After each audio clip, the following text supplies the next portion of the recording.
Milí priatelia, od zverejnenia môjho videopríspevku s názvom Múzeum v Hanušovciach ubehlo pár hodín a už som dostal niekoľko ohlasov z vašej strany. Za všetky ohlasy vám veľmi pekne ďakujem. A tento videopríspevok chcel by som venovať jednému z vašich ohlasov, ktorým je list pánovi predsedovi Prešovského samosprávneho kraja, pánovi Milanovi Majerskému, ktorý napísal pracovník Slovenského pamiatkového úradu, riaditeľ odboru archeológie, pán magister Peter Bisták, PhD. Ja vám teraz tento list prečítam.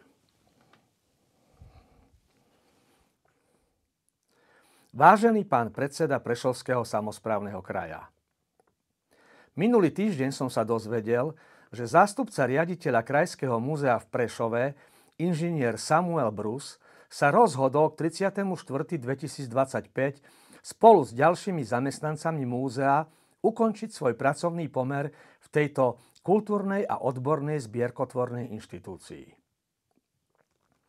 Táto informácia mnou hlboko otriasla, nakoľko inžiniera Samuela Brusa považujem za výnimočný fenomén súčasného slovenského múzejníctva.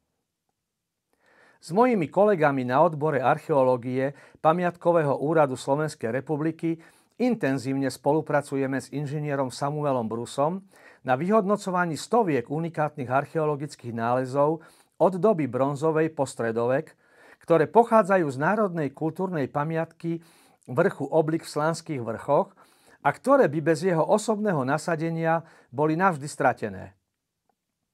Aj vďaka jeho nezištnej pomoci a pomoci jeho kolegov z múzea v Hanušovciach nad Topľou sme uskutočnili na uvedenej lokalite archeologický výskum a dohľadali ďalšie unikátne nálezy.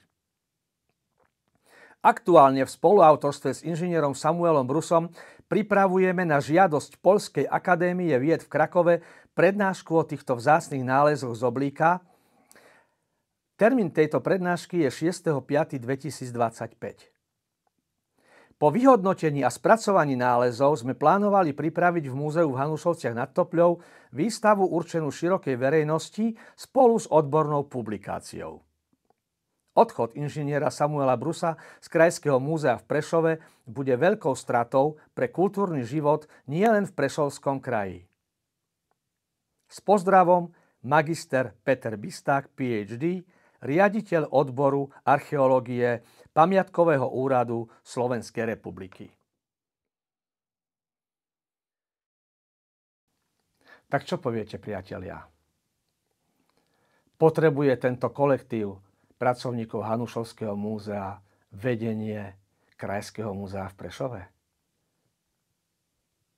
Máme tu názor pána riaditeľa Krajského múzea na týchto pracovníkov, že sa nič nedeje, že dali výpoveď, veď každý je nahraditeľný.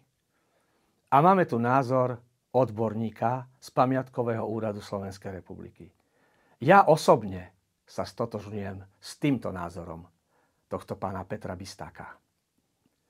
A pokúsim sa 12. mája tohto roku na zasadnutí zastupiteľstva Prešovského samosprávneho kraja presvedčiť poslancov, aby zahlasovali za to, aby Hanušovskému múzeu sa prinavrátila právna subjektivita, aby sa všetci títo pracovníci mohli vrátiť do svojej materskej organizácie a pokračovať vo svojej skvelej práci. Uvidíme, ako to dopadne. Pozdravujem.